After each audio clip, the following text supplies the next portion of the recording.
साथियों नमस्कार, मैं हूं नीरज पटेल और आप देख रहे हैं नेशनल जनमत। बगल में आप एक तस्वीर देख रहे हैं।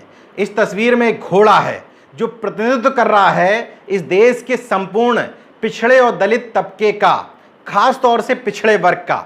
अब ये आरोप मेरे ऊपर मत लगा दीजिएगा कि मैं पिछड़े वर्ग की तुलना किसी घोड़े से कर रहा हूं, बल्कि उस घोड़े की आंख पर जो दोनों तरफ पट्टी बंधी है वो मैं बताने की कोशिश कर रहा हूं कि कमोबेश पिछड़े और दलित वर्ग का यही हाल है। सभी लोगों का तो नहीं, लेकिन ज्यादातर लोग इसी हाल में हैं।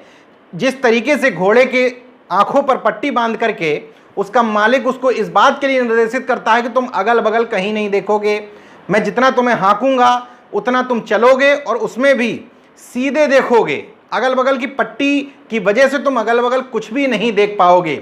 उसी तरीके से इस देश का वंचित तबके के बहुसंख्यक लोग अगल बगल दाएं बाएं कुछ नहीं देखते हैं। उनके गांव में, पड़ोस में, अगल बगल में तमाम सारे रायचंद्र रहते हैं, यानी कि ओपिनियन मेकर्स।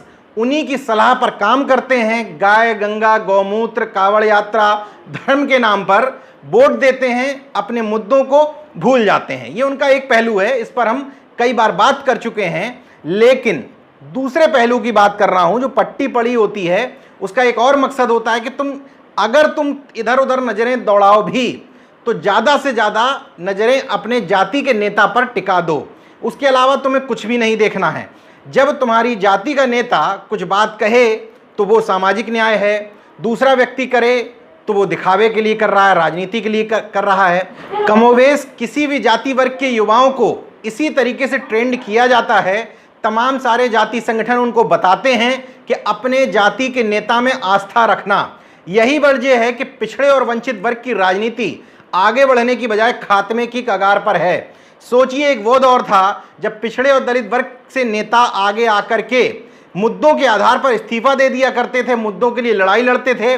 मंडल कमीशन की लड़ाई लड़ते हुए तमाम सारे नेता अब बुजुर्गों की श्रेणी में पहुंच गए हैं। उनके पुत्र जो इस समय राजनीति संभाले हुए हैं, उनकी विरासत संभालने वाले लोग आज किस स्थिति में है, ये आपको कुछ बताने की जरूरत नहीं है। ये अपील मैं इसलिए कर रहा हूं क्योंकि आपके इर्द गिर्द इस पट्टी को हटाइए और आसपास कोई भी व्यक्ति इस संपूर्ण वंचित वर्ग के लिए अच्छा काम करते हुए दिखाई दे, उसकी तारीफ करिए। उससे होगा क्या कि आपके जाति के नकारा नेता जो अपने महल के ऐशो आराम को छोड़ करके बाहर नहीं निकलना चाहते हैं, किसी का नाम लेने की आवश्यकता नहीं है, तमाम सारे जाति के संगठनों और उनके नेताओं की बात कर रहा हूं कि वो लोग जो कंफर्ट जोन में चले गए हैं, जब आप किसी अन्य नेता की तारीफ करने लग जाएंगे तो पहली बात उनको ये समझ में आएगा कि ये समाज मुद्दों पर तारीफ करना और मुद्दों पर विरोध करना जानता है। कहीं ऐसा ना हो कि हमारा वोट बैंक खिसक जाए। वैसे भी वर्तमान समय में चुनिंदा लोग हैं जो आप लोगों के लिए काम करते हुए नजर आ रहे हैं। उन चुनिंदा लोगों की भी आप तारीफ इसलिए नहीं करेंगे क्योंकि वो आपके जाति के नहीं हैं, तो फिर आप लोगों की लड़ाई लड़ने आगे कौन आएगा। आज का वीडियो बनाने का मकसद था झारखंड के मुख्यमंत्री हेमंत सोरेन के बारे में बात करना। उन्होंने ओबीसी को चुनाव से पहले कहा कि ओबीसी को हम 27% रिजर्वेशन देंगे।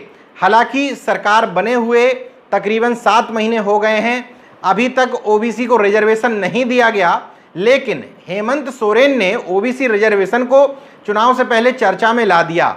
जिस तरह का हेमंत सोरेन काम कर रहे हैं, उम्मीद जताई जा सकती है उनके पिछले 1.5 साल के कार्यकाल को देखते हुए, जब वो कांग्रेस के साथ में 1.5 साल के लिए मुख्यमंत्री बने थे, उस समय में भी उन्होंने जो काम किए थे उससे अंदाजा लगाया जा सकता है कि वो इसको अमली जामा पहनाएंगे और उनके रहते हुए ओबीसी को झारखंड में 27% रिजर्वेशन मिलेगा। खैर, बाद में क्या मिलेगा उसकी तारीफ पहले से नहीं करनी चाहिए। लेकिन वर्तमान में उन्होंने एक निर्णय लिया है। निर्णय बहुत बड़ा नहीं है, बहुत ज़्यादा उत्साहित करने वाला नहीं है, लेकिन लिया तो है। ये उन तमाम सारी पार्टियों के मुंह पर जोरदार तमाचा है जो सामाजिक न्याय का ठेका लिए घूमती हैं। उत्तर प्रदेश, बिहार, झारखंड, छत्तीसगढ़, कहीं भी हेमंत सोरेन ने निर्णय लिया है कि भवन निर्माण विभाग के सभी उपभागों में, यानी कि भवन निर्माण विभाग से जुड़े हुए तमाम सारी जो इकाइयां हैं, उनमें 25 करोड़ रुपए तक का जो ठेका दिया जाएगा, उसमें आरक्षण व्यवस्था लागू होगी। पहला आरक्षण दिया उन्होंने स्थानीय स्तर पर। उन्होंने कहा कि सबसे पहले जिस जिले में काम होना है उस जिले की किसी इकाई को ढूंढा जाए। अगर जिले की इकाई नहीं मिल रही है तो झारखंड के ही प्रदेश की किसी इकाई को ढूंढा जाए। इससे क्या होगा कि जो पूंजीपति बाहर से जाकर के गड़बड़ी करते थे, भ्रष्टाचार फैलाते थे, उस पर संभव है कि लगाम लगे। लेकिन इसमें उत्साहित करने वाली बात यह है कि एक बात और कही हेमंत सोरेन ने, उन्होंने कहा कि अगर दो कंपनियां सेम टेंडर डालती हैं, यानी कि सेम कीमत का टेंडर डालती हैं, तो उसमें आपको ध्यान रखना है कि पहले तो स्थानीय ढूंढ लीजिए, इसके बाद सबसे पहले अनुसूचित जनजाति के व्यक्ति को वरीयता देनी है, उसके बाद अनुसूचित जाति यानी कि एससी के व्यक्ति को वरीयता देनी है, इसके बाद झारखंड और बिहार में बीसी 2 कैटेगरी में विभक्त हैं, उसके बाद बीसी 1, उसके बाद बीसी 2, बाद में सवर्ण यानी कि जनरल वर्ग के व्यक्ति को प्रायोरिटी देनी है। इसका मतलब कि अगर सेम टेंडर कोई डालता है तो सबसे पहले सेम टेंडर पे एसटी को मिलेगा, फिर एससी को मिलेगा, एससी को न मिलने पर बीसी फर्स्ट को, बीसी 2 को, फिर जनरल पर। यह व्यवस्था लागू की है। हालांकि केवल भवन निर्माण विभाग में ही लागू हुई है। तमाम सारे विपक्षी दल ये भी मांग कर रहे हैं, बल्कि पार्टी के अंदर भी मांग चल रही है कि भवन निर्माण विभाग अकेले में नहीं, बल्कि झारखंड के तमाम सारे ठेकों में ये मांग लागू होनी चाहिए। अब इनकी तारीफ क्यों होनी चाहिए? इसलिए सरकार की नीयत का भी पता चलता है। उत्तर प्रदेश में योगी आदित्यनाथ की सरकार में डिप्टी सीएम है केशव प्रसाद मौर्य। चुनाव से पूर्व भी उनको पिछड़ा वर्ग का चेहरा बनाकर के सामने रखा गया था। चुनाव जीत गए, साइडलाइन करने की कोशिश की गई, लेकिन साइडलाइन नहीं हुए, अस्पताल में एडमिट हो गए। किन परिस्थितियों में हुए? यहाँ पर बीजेपी के ऑफिस पर लोगों ने केशव मौर्य के समर्थन में नारेबाजी भी की। थक हार कर ही सही केशव मौर्य को डिप्टी सीएम बनाना पड़ा। दिसंबर 2019 में उन्होंने घोषणा की मिर्जापुर में। उन्होंने कहा कि पीडब्ल्यूडी के ठेकों में 40 लाख रुपए तक के ठेकों में अब हम एससी, एसटी और ओबीसी को आरक्षण देंगे। इसके बाद अभी लगभग फरवरी में फिर से ये घोषणा की उन्होंने। लेकिन 7 महीने बीतने के बाद भी सचिवालय के सूत्र बताते हैं, जो ये सारे काम देख रहे हैं, उन लोगों का कहना है कि अभी भी फाइल का खेल चल रहा है और फाइल पूरी तरीके से डंप पड़ी है। इसका मतलब सरकार की नीयत में ही नहीं है। केशव प्रसाद मौर्य की या तो नीयत नहीं है, और अगर उनकी नीयत है तो वो आगे आके उनको बताना चाहिए कि वो जिस विभाग के मंत्री हैं, डिप्टी सीएम है, उनकी घोषणा करने के बाद भी कौन है वो जो बार बार इस पर अड़ंगा लगा रहा है। केवल अपने आप को सहानुभूति पाने के लिए पीड़ित दिखाने भर से काम नहीं चलेगा। आपको लोगों के सामने आकर के ये बताना पड़ेगा कि पिछड़े और दलित वर्ग के साथ साजिश करने वाले लोग कौन हैं।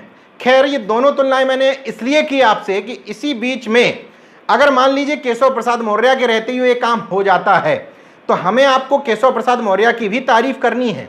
किसी भी पार्टी का व्यक्ति हो, अगर वो अच्छा काम करता है, देखिए केवल बोलने से काम नहीं चलेगा।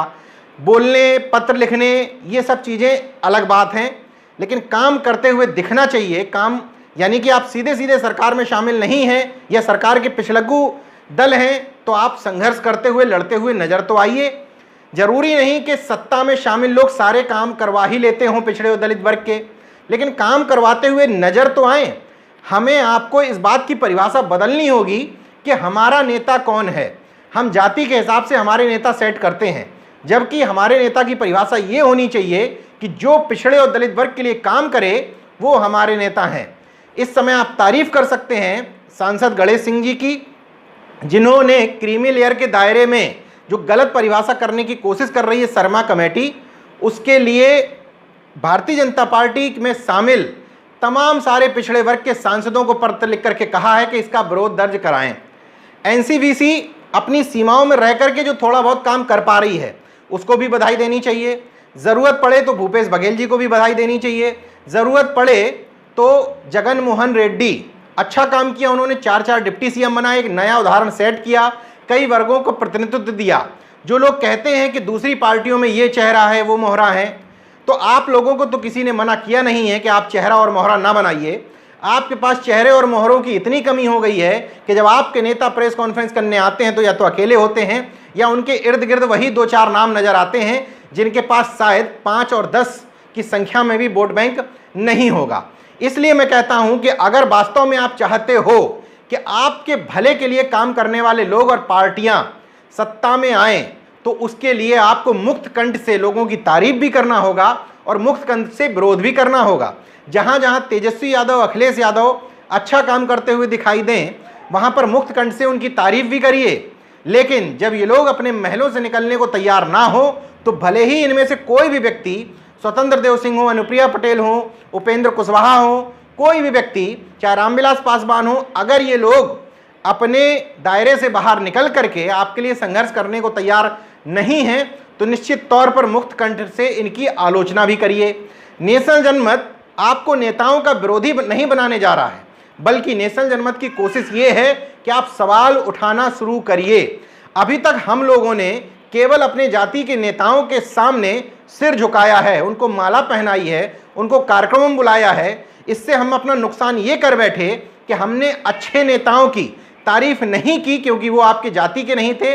उससे आपने नेताओं को एक कंफर्ट जोन दे दिया कि हम कुछ भी काम करें ना करें, ये वर्ग तो हमें ही वोट देगा। इसलिए सवाल भी उठाइए, अपने लेवल से खुद भी काम करिए, अपने से भी सवाल करिए कि इन सारे मुद्दों को लेकर आप कितना जागरूक हैं। सोशल मीडिया से लेकर के तमाम सारे प्लेटफॉर्म पर आप कितना हल्ला मचा रहे हैं।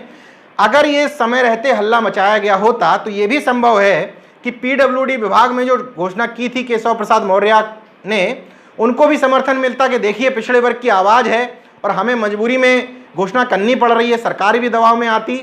लेकिन आप नेताओं के भरोसे हैं, नेता आपके भरोसे हैं, आप आईएएस के भरोसे हैं, आईएएस नेता के भरोसे हैं, सब एक दूसरे के भरोसे हैं।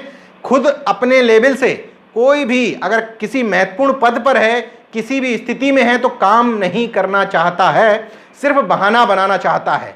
पिछड़े वर्ग की कमोबेश यही स्थिति है।